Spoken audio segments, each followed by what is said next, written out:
Matthew Swift and Nicholas Rogretis, Concordia co-founders, Concordia members and supporters, distinguished ladies and gentlemen. I'm very happy to be here and thank the Concordia co-founders for the kind invitation. General Assembly Week is always a good opportunity to see where the global conversation is headed. There are a few cross-cutting issues that keep coming up again and again. First, jobs for young people. As you may know, the Secretary General launched the ambitious United Nations Youth Strategy yesterday. Youth employment is a central policy challenge in many developing countries. In Rwanda, for example, more than 70% of the population is under age 30. We have averaged economic growth of more than 7% per year since 2001. But our labor market must still accommodate a very large number of new young job seekers each year. This youth bulge is an unusual demographic profile that will characterize Africa for a few decades more. It will drive economic growth and urbanization, so it is a net plus. But we need to have the right planning and investments in place to take full advantage while avoiding negative side effects.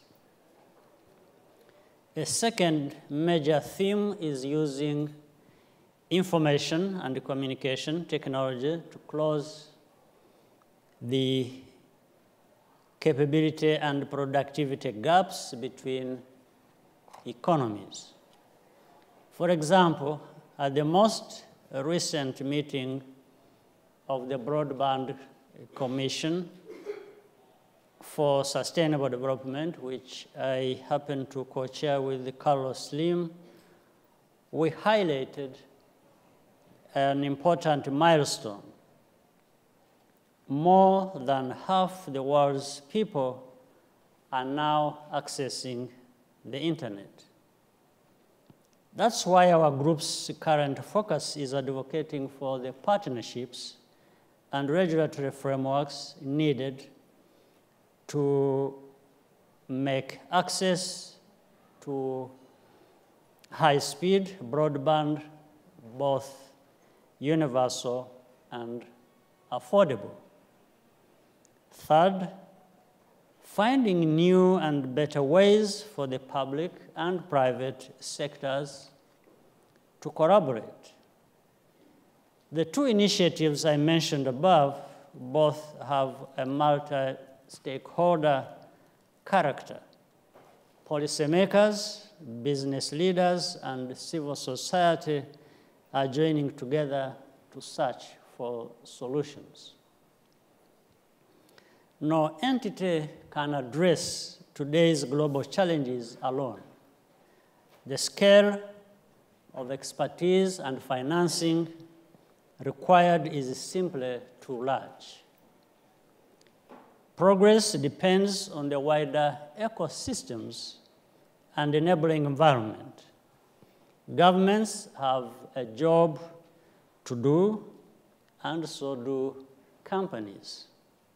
But with a bit of coordination, we can reinforce each other's efforts.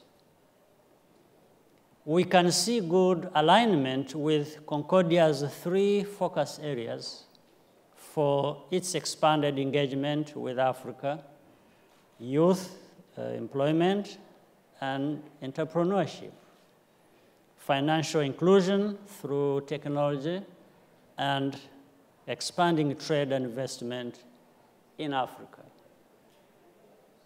There is therefore good potential for developing new innovative partnerships. For example, the Smart Africa Initiative, which has its secretariat in Kigali, is a natural partner for technology and data analysis collaborations on our continent. There may be some good synergies to explore by bringing these networks together. For youth entrepreneurship and international trade, the African Union Commission is an important interlocutor, in addition to engaging with the respective national institutions. As you may be aware, the African Continental Free Trade Area, which was signed earlier this year, will make Africa a single trading bloc for the first time.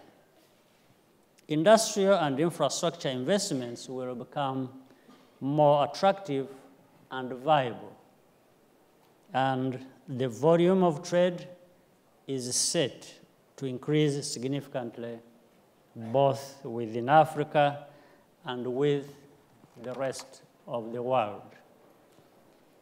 Economic and social transformation requires many actors to take consistent action over the long term, but this cannot be directed, only encouraged and facilitated.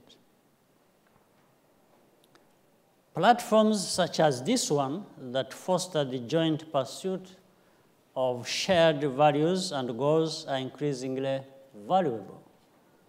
Sustainable large-scale impact depends not only on what we do or how much we spend, but also on the ability to shape how others choose to spend their time, resources, and attention.